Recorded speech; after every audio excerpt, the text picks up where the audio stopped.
Okay, this is very preliminary sample video for the demo on Wednesday.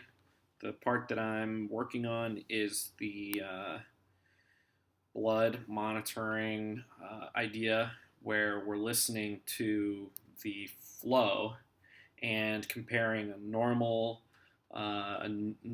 vein or artery to a stenosed vein or artery. In this particular example, we have audio files for normal heart and early aortic stenosis and late aortic stenosis. And what I'm showing here is a prototyping piece of software that emulates how circuits behave. So it's a good way to demo on the computer before you buy parts to demo on a circuit. So just to make sure we have everything right, I've got a sine wave going into a spectral measurement, going into a waveform graph for a display. And if I click on this, then it shows here, here's our sine wave. Looks like a sine wave. And then here's the frequency domain of that sine wave, because I put in a 250 hertz sine wave. So now we know that does work. So when we load up the normal heart and the stenosed heart, we can see what their frequency response is. So remember, the big picture here was nurses may not be able to detect through their stethoscope stenosis, but Tim's idea was, well, maybe there's a frequency response that we can detect that is easier for a computer to tell that there's stenosis than a human being to tell. So I've plugged in the heart rate, no, not the heart rate, but the heart audio files. And I run, when I run this thing, all right, then it populates these graphs. So I already ran it before I started the video.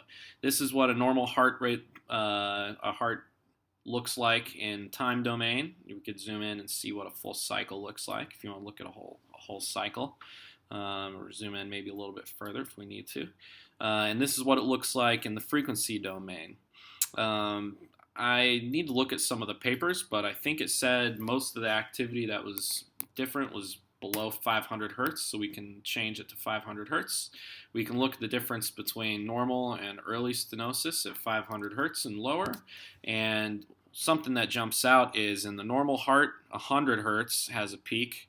In early stenosis for the heart, it's about, 50 hertz. So this is just an example that illustrates once we get audio files for the vascular access region that is different from the aorta, we can do a similar analysis here and start to pull out what is different.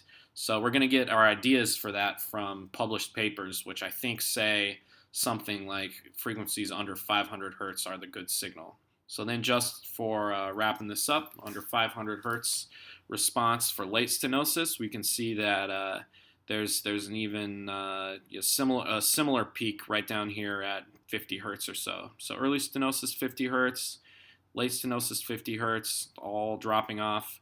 And then for the normal heart, 100 hertz, and then maybe this is 250 hertz. So something to go by.